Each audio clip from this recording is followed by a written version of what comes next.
गणतंत्र दिवस सिर्फ एक तारीख नहीं बल्कि उन वीर सपूतों को याद करने का दिन है जिनकी बदौलत आज हमारा तिरंगा आजाद हवा में लहरा रहा है। आज हम आपको सुनाने जा रहे हैं ऐसे शेर की कहानी जिसने 15 गोलियां खाने के बाद भी हार मानने से इनकार कर दिया था। इस फौलादी शेर का नाम कैप्टन योगेंद्र सिंह यादव है। जी हाँ, योगेंद्र सिंह यादव का जन्म 10 मई 1980 को उत्तर प्रदेश के बुलंदशहर जिले के औरंगाबाद आहिर गांव में हुआ था। देशभक्ति उन्हें विरासत में मिली। पिता करण सिंह यादव भारतीय सेना में रह चुके थे और वह 1965 व 1971 का युद्ध लड़ भी चुके थे। इतना ही नहीं, उनके बड़े भाई भी सेना का ही हिस्सा थे। ऐसे माहौल में पले बड़े योगेंद्र के लिए सेना सिर्फ नौकरी नहीं बल्कि जुनून थी। सिर्फ 16 साल की उम्र में योगेंद्र सिंह यादव ने भारतीय सेना के लिए आवेदन किया, जिसके बाद कड़ी ट्रेनिंग, कठोर अनुशासन और कभी ना टूटने वाले हौसले के साथ वह 18 ग्रेनेडियर्स का हिस्सा बने। उनकी उम्र कम थी लेकिन जज्बा किसी अनुभवी योद्धा से कम नहीं था। फिर वह समय आया जब योगेंद्र सिंह यादव को अपनी वीरता का परिचय देने का मौका मिला। साल था 1999। कारगिल युद्ध अपने चरम पर था। दुश्मन ने 16,500 फीट की ऊंचाई पर स्थित टाइगर हिल पर कब्जा कर लिया था, जहां से वह भारतीय ठिकानों पर सीधी नजर रख रहे थे। ऐसे में टाइगर हिल को वापस हासिल करना भारत के लिए जितनी बड़ी चुनौती थी उतना ही यह जरूरी भी था। इसके लिए 3 से 4 जुलाई इसके लिए समय चुना गया 3-4 जुलाई का 1999 में।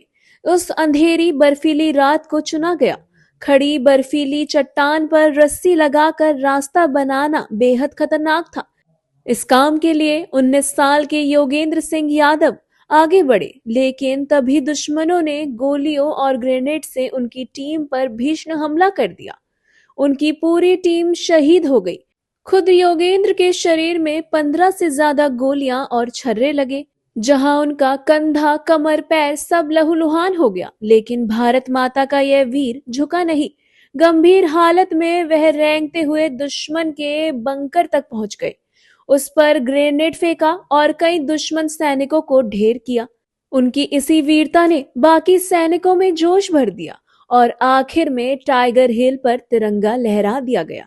आपको बता दें कि गंभीर रूप से घायल वीर पुत्र योगेंद्र करीब 1.5 साल तक अस्पताल में भर्ती रहे, लेकिन 15 गोलियों को मात देकर वह जिंदगी की जंग भी जीत गए। 26 जनवरी साल 2000 को उन्हें भारत का सर्वोच्च सैन्य सम्मान परमवीर चक्र प्रदान किया गया। वह इस सम्मान को पाने वाले भारत के सबसे युवा सैनिक बने। आज जब हम कैप्टन योगेंद्र सिंह यादव जैसे महान शूरवीरों की गाथा सुनते हैं तो ये एहसास और गहरा हो जाता है कि इनकी बहादुरी सिर्फ इतिहास के पन्नों तक सीमित नहीं रहनी चाहिए और इसे आने वाली पीढ़ियों तक पहुंचाने का एक सशक्त माध्यम है सिनेमा। जरूरत है कि कैप्टन योगेंद्र सिंह यादव जैसे असल जिंदगी के नायकों की कहानी भी बड़े पर्दे पर उतारी जाए, ताकि हर बच्चा, हर युवा यह समझ सके कि सच्चे हीरो वही होते हैं जो देश के लिए अपने प्राण की परवाह नहीं करते।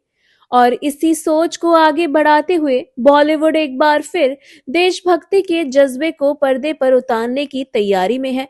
जल्द ही बॉर्डर 2 जैसी फिल्म आने वाली है जो ना सिर्फ मनोरंजन करेगी बल्कि हमें यह भी याद दिलाएगी कि आजादी की हवा में सांस लेने की कीमत हमारे वीर सपूतों के बलिदान से चुकाई गई। तो चलिए आइए इस गणतंत्र दिवस के अवसर पर हम ये संकल्प लें कि हम सिर्फ अपने वीरों को याद ही ना करें बल्कि उनकी कहानियों को भी हमेशा जिंदा रखें। जय हिंद, वंदे मातरम।